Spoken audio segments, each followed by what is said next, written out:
In what seems like a blink of an eye, several sellers on TCG Player suddenly had their accounts completely deactivated, basically leaving them useless to their inventory. Inventory was hidden, essentially preventing sellers from selling cards. What's going on here? What is actually happening, and why does this matter to you? Well, today I'm going to be talking about how all of this is unfolding, what's going on exactly, and kind of the mess of this situation. We're going to be talking about a competitor on the scene that is new to the trading card game scene, how I feel about this situation, and how we should approach this going forward. So without further ado, let's go ahead and jump right into this. So essentially, a couple of days ago, sellers started to receive emails stating, "We have identified inventory activity within your account that is irregular and indicates automated scripted behavior. We are temporarily pausing your inventory listings as we investigate these actions. This hold will have no impact on your payment schedule, even though your inventory is still on hold." The actions that sellers can then take is to sign into their account, answer any questions for customers, or issue any refunds or partial refunds. Additionally, this email then said, "Please be aware that as per our terms of services, automated activity including crawling and scraping is not allowed without express permission from TCG Player." So what is going on here? Well, let's go ahead and dive into this a little bit. Sellers received this order, basically got locked out of their inventory, and now a whole debacle is going on with sellers across the internet, whether that's in Facebook groups like the TCG Player Pro Retailers group, or in Discord communities like our Discord, or other places online. Sellers are freaking out because they're essentially not able to sell cards anymore. If you don't know, there are softwares out there that can either be created or that you could purchase that allow you to automate pricing behaviors and inventory listings across different platforms.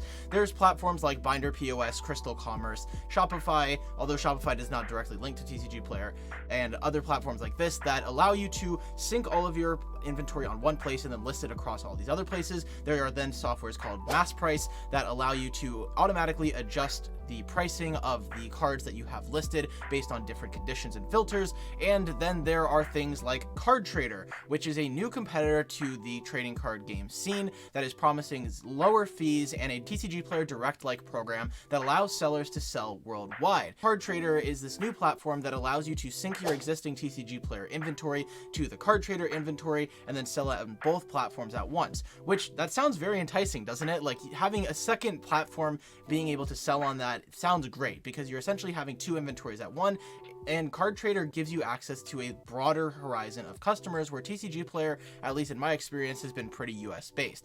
So I actually investigated Card Trader a little bit ago, and I was going to sign up and start selling on their platform. Of course, in hindsight, I'm now glad that I didn't, but that's not to say that they're a bad platform.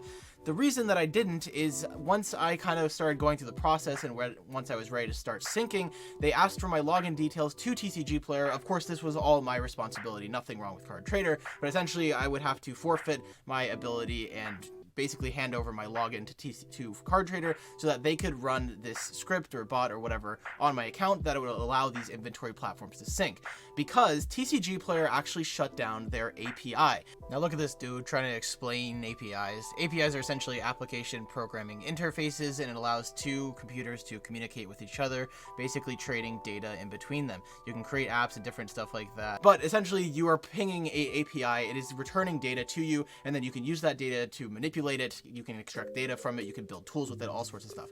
TCG Player has had this product for a little bit, but people are not actually allowed to have access to it. It's not that they're trying to prevent it, it's just they're no longer offering it. They offered it for a long time and now they've stopped. I myself have tried to build tools around TCG Player's API, but guess what? Haven't been able to get access to it. So it makes sense that Card Trader is kind of taking this approach to do this.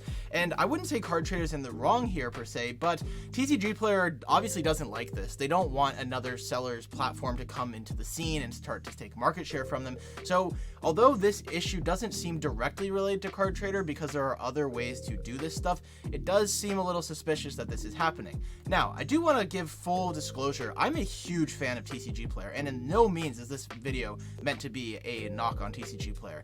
I've been selling on TCG Player for about 3 years now, and I absolutely love all of their platform, direct program, the marketplace, all of this stuff. But I felt like this was an important topic because it does make the point that there is a sort of diversification that us sellers should be running as business owners. But before we talk about that, I kind of want to go into what TCG Player then said next. So after these emails went out, of course, people started to freak out. They were not being able to sell their cards, and admins from TCG Player then went and said this. TCG Player carefully authorizes automated access to the TCG Player platform in order to ensure the integrity of our complex system. This is why in our terms of service, we expressly forbid the use of automated mechanisms that do not use our approved APIs. Earlier today, we identified a small number of seller accounts where unauthorized automated mechanisms were being used to access inventory. We immediately disabled inventory access from these seller accounts and started a technical investigation. This change affected inventory access on kiosk and pro websites as well. All other functions, including signing into the account, answering questions, customers' messages, all of that stuff, essentially were kept intact other than the whole selling part for 48 hours as they undergo this investigation. So big problem here. And then on top of this, in order for these sellers to then get their accounts back and running, they had to essentially legally agree not to run platforms like Card Trader or these scripted bots basically on the back end of TCG Player, and they had to agree via email that they understood that they were in violation of TOS and that they gave TCG Player permission to like go reinstate their account after they say they're not going to do this anymore. So really interesting stuff going on in the space. Let's go ahead and talk about what this all kind of means. Well, the first thing is Card Trader was something that I actually genuinely looked into, and you as a viewer here on this seller or this platform or this channel, about selling Pokemon cards might have actually even stumbled across them. And it is very important that we do our due diligence when it comes to things like this. There are terms of service agreements that we are agreeing to on all of these different platforms that we are selling on, and this is an example of where if you're handing over your login to your TCG Player account, it might not bode well for you. And for some sellers, this might not be that big of a deal, and it's completely fine. And I would argue that that's fine too. If you wanted to do that and you wanted to go ahead and do whatever, like that's fine. It's not my decision. But for me, I didn't want to do that, and I'm glad that I didn't based on this.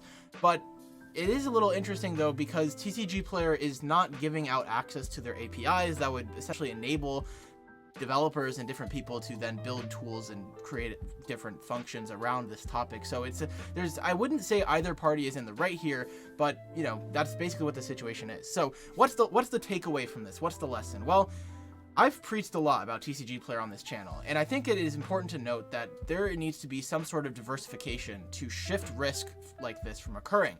Because if you were to decide to go full-time into card selling and TCG Player was your primary source of income, something like this, where if you decide to link with Card Trader or you ended up using a script to help automate the process of your business could be wiped out just instantly, and then you would have no money to pay the bills or whatever it may be. So in the future, I am going to be uploading more videos about different platforms so that I can kind of educate you guys on different options that are available. That way we're not putting all of our eggs into one basket on TCG Player. This is actually something that's super common from resellers outside of Pokemon cards. If you've watched yard sale channels or stuff like that, these resellers often they might get an over-reliance on Amazon or an over-reliance on eBay, and then they realize that their basically entire business is being run on one of these platforms, and in order to shift the risk that the business could just stop, they then diversify their eggs and then sell on multiple platforms. So this is where interesting stuff like Binder POS and Crystal Commerce kind of make it interesting, where you can then have multiple platforms all at once. It's something I've looked into a few times. It is just kind of a high entry cost, but yeah, wanted to kind of give a quick overview on all of this stuff. And if you're interested in learning more about how to sell on eBay, go ahead and check out this guide where I go over it in depth.